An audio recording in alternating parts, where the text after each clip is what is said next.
नमस्कार दोस्तों, राधे राधे। मैं आपको हरतालिका तीज की कथा सुनाती हूँ। एक बार भगवान शिव ने पार्वती जी को उनके पूर्व जन्म का स्मरण कराने के उद्देश्य से इस व्रत के माहात्म्य की कथा कही थी।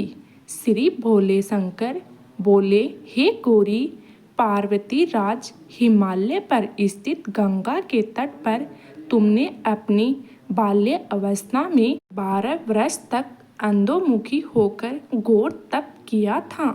इतनी अवधि तुमने अन्न न खाकर पेड़ों के सूखे पत्ते चबाकर व्यतीत किए। माँ की विकराल शीतलता में तुमने निरंतर जल में प्रवेश करके तप किया। वैशाख की जला देने वाली गर्मी में तुमने पंचाग्नि से शरीर को तपाया है।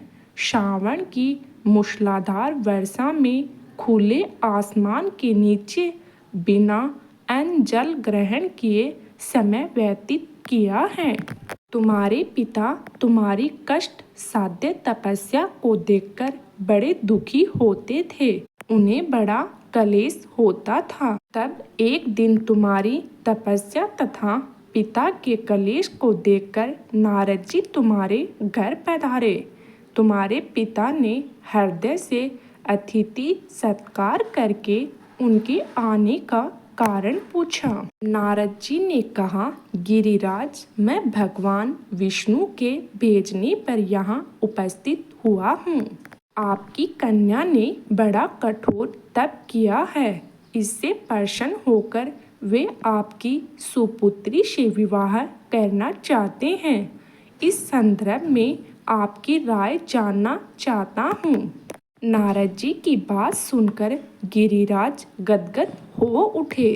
उनके तो जैसे सारे कलेश ही दूर हो गए। प्रसन्नचित होकर वे बोले, श्रीमान, यदि स्वयं विष्णु मेरी कन्या का वरण करना चाहते हैं तो भला मुझे क्या आपत्ति हो सकती है।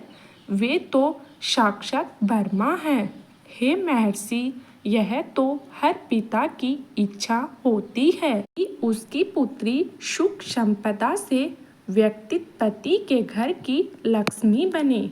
पिता की सार्थकता इसी में है कि पति के घर जाकर उसकी पुत्री पिता के घर से अधिक सुखी रहे। हमारे पिता की आज्ञा पाकर नारद जी विष्णु के पास गए और उनसे तुम्हारे शादी के निश्चय होने का समाचार सुनाया।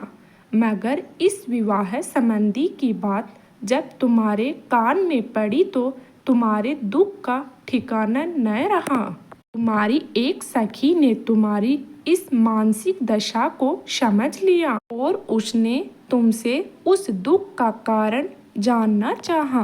तब तुमने बताया, मैंने सच्चे हृदय से भगवान शिव शंकर का वर्णन किया है, किंतु मेरे पिता ने मेरा विवाह विष्णु जी से निश्चित कर दिया। मैं विचित्र धर्म संकट में हूँ। अब क्या करूँ? प्राण छोड़ देने के अतिरिक्त अब कोई भी उपाय शेष नहीं बचा है। हमारी सखी बड़ी ही समझदार और सूझबूझ वाली थी। उसने कहा, सखी, प्राण त्यागने का इसमें कारण ही क्या है?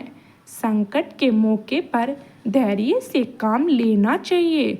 नारी के जीवन की सार्थकता इसी में है कि पति रूप में हृदय से जिसके एक बार स्वीकार कर लिया, जीवन पर्यंत उसी से निर्वाह करे। सच्ची आस्था और एक निष्ठा के समझ तो ईश्वर को भी स्मरण करना पड़ता है। मैं तुम्हें घंघोर जंगल में ले चलती हूँ, जो साधना स्थिल भी हो और जहाँ तुम्हारे पिता तुम्हें खोज भी न पाए, वहाँ तुम साधना में लीन हो जाना।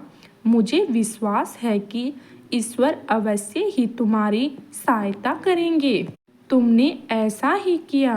तुम्हारे पिता तुम्हें घर पर न पाकर बड़े दुखी तथा चिंतित हुए। वे सोचने लगे कि तुम जाने कहाँ चली गई।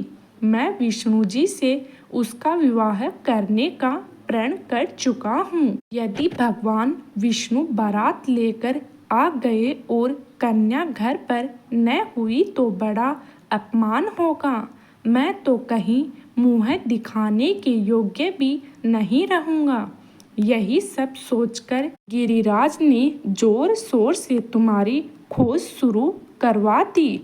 इधर तुम्हारी खोज होती रही और उधर तुम अपनी सखी के साथ नदी के तट पर एक गुफा में मेरी आराधना में लीन थी।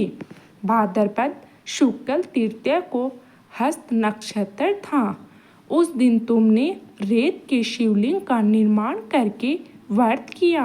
रात भर मेरी स्तुति के गीत गाकर जगाई। तुम्हारी इस कष्ट साधना तपस्या के प्रभाव से मेरा आसन डोलने लगा। समाधि टूट गई।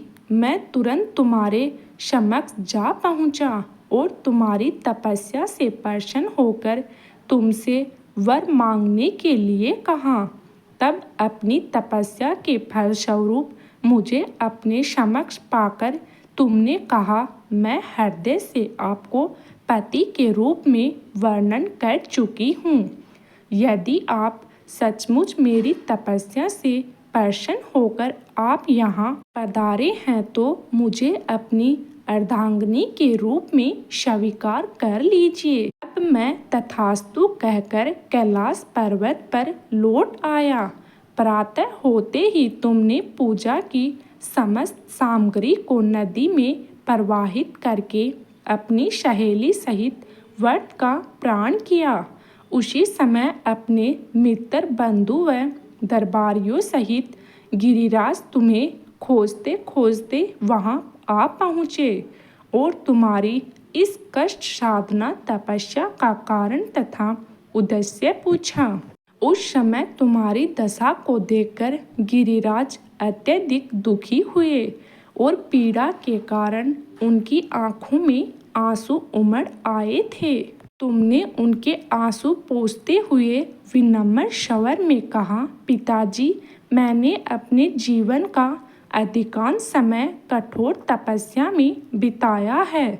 मेरी इस तपस्या का उद्देश्य केवल यही था कि मैं महादेव को पति के रूप में पाना चाहती थी। आज मैं अपनी तपस्या की कसौटी पर खरी उतरी हूँ। आप क्योंकि विष्णु जी से मेरा विवाह करने का निर्णय ले चुके थे, इसलिए मैं अपने आराध्य की खोज में घर छोड़कर चली आई। अब मैं आपके साथ इसी शर्त पर घर जाऊंगी कि आप मेरा विवाह विष्णु जी से न करके महादेव जी से करेंगे। गिरिराज मान गए और तुम्हें घर ले गए। कुछ समय के पश्चात विधि विधान पूर्वक उन्होंने हम दोनों का विवाह सूत्र में बांध दिया।